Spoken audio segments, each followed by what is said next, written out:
السلام عليكم ورحمة الله تعالى وبركاته. مرحبا بكم معايا من جديد على قناة مانياس كيتشن.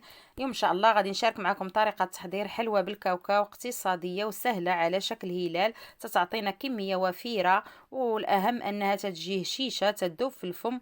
غادي تعجبكم ان شاء الله. تبعوا الفيديو حتى الاخير باش تشوفوا الطريقة والمقادير.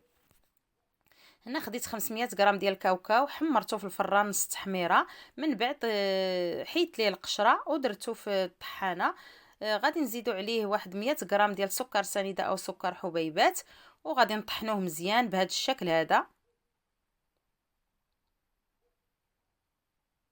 ضروري تطحنوه مزيان. من بعد غادي نديروه في واحد الاناء، وغادي نزيدو عليه واحد شويه ديال الملح لتحسين الذوق. غادي نزيدو كذلك واحد نصف ملعقه صغيره ديال القرفه، وغادي نزيدو واحد الساشي ديال الفاني. من بعد غادي نزيدو كذلك واحد المعلقه كبيره ديال المربى ديال المشمش او الكونفيتور ديال المشمش. ديروا معلقه تكون مملوءه جيدا. هاد المعلقه ديال المشمش راه تجيب هاد الحلوه معلكه وتتعطيها واحد المذاق زوين بزاف. صافي غادي نخلطوا هاد العناصر مزيان مع بعضياتهم. من بعد غادي نزيدو عليهم 250 غرام ديال الدقيق الابيض.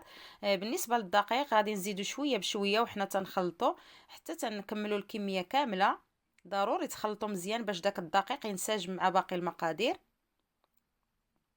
صافي هنايا من بعد ما زدنا الكميه كامله ديال الدقيق، غادي ندوزو ان شاء الله باش غادي نغربلوه. ضروري تغربلوا هذا الخليط هذا باش الا كاينين شي حبيبات يعني ديال الكاوكاو او الفول السوداني ما يبقاوش لينا في الخليط، وباش ما تهرش لينا الحلوه فاش نطيبوها. وهذا هو القوام اللي تيكون عليه يعني فاش من بعد ما تنغربلوه. صافي غادي نبقاو غاديين بنفس الطريقه حتى نكملوا الكميه كامله بالتغربيل، يعني نغربلوها كامله. من بعد غادي ندوزو باش غادي نزيدو عليها تقريبا واحد 125 مليلتر ديال الزبده اللي انا ذوبتها. غادي نزيدو بشويه بشويه وحنا تنجمعوا الخليط.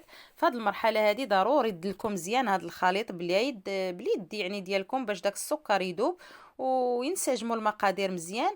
وضروري هنايا تدلكوها باش حتى الحلوه فاش غادي طيب ان شاء الله ما تبقاش تفرتت لينا. ضروري داك السكر يذوب مزيان.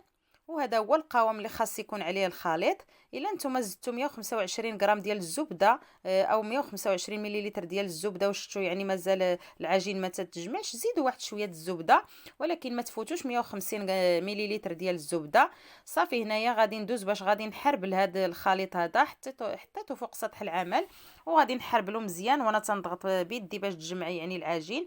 من بعد غادي نقطعوا على 4 ديال القطع، وكل قطعه غادي نديروها في بلاستيك الغذائي باش هذا الخليط ما ينشفش معنا ويبقى يعني رطب. صافي من بعد ما غادي نديروا القطع كاملين في بلاستيك الغذائي، غادي ناخذ القطعه الاولى غادي نحاول نطلقها بهذا الشكل هذا، وانا تنضغط وانا تنطلق يعني هذه القطعه باش ديك العجين تجمع لينا وما يبقاش فراغات ما بين العجين. وحاولوا تعاونوا بشي آلة بحال هذه يعني سباتول او شي حاجه معلقه كذلك باش تجمعوا الجوانب وتطلقوها على شكل مستطيل. من بعد غادي نقادو داك الفوق بشي معلقه، تليسيوه مزيان بالمعلقه، وغادي ندوزو باش غادي نقطعوها على شكل هلال بالكاس بهذا الشكل هذا. من بعد غادي نوري لكم السمك ديال الحلوه كما يعني السمك اللي خص تكون عليه، وهذا هو السمك اللي خص تكون عليه العجين. ما ترققوهاش بزاف وما تغلظوهاش بزاف، ضروري تكون بهذا الحجم هذا. صافي من بعد خديت الطاوه ديال الفرن، درت فيها الورق ديال الفرن، وغادي نديرو فيها هاد الحلوه اللي حنا قطعناها هلال.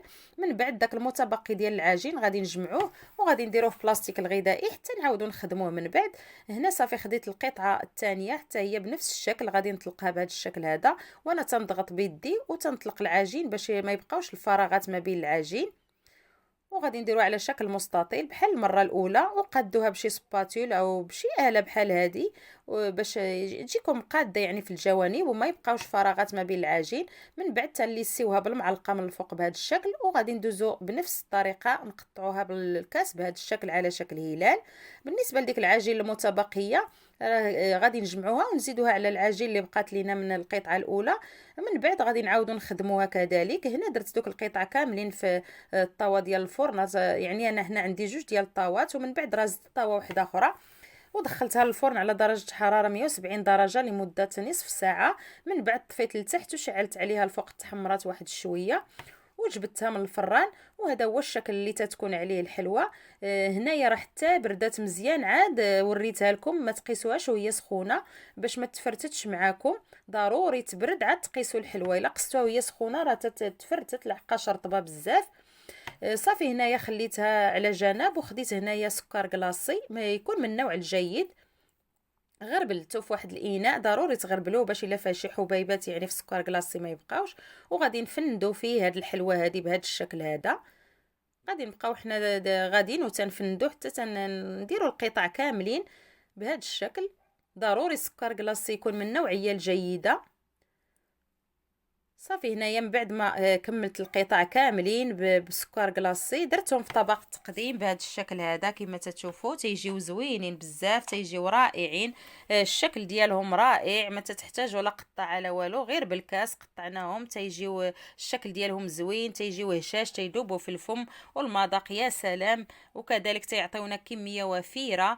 المقادير ماشي كثيره بزاف كما شفتوا. نتمنى الوصفه ديال اليوم تنال الاعجاب ديالكم ان شاء الله وتجربوها. الا جربتوها خليوا لي في التعاليق كيفاش جاتكم. ودابا ندوز باش غادي نقطع معكم واحد الحبه ديال الحلوى باش تشوفوا كيفاش تجي من الداخل. راه تجي زوينه بزاف وتجي هشيشه.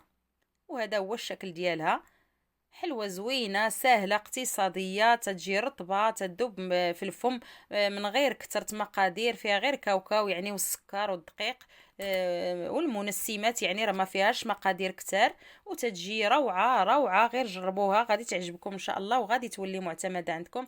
ما تنساوش تخليوا لي لايك اللي عجبتكم الوصفة باش تشجعوني، اللي مازال ما اشتركش في القناة يشترك، وفعلوا الجرس باش يوصلكم جديد ديال الوصفات. ونتلاقاو ان شاء الله في الفيديو الجاي، وخليتكم في امان الله وحفظه.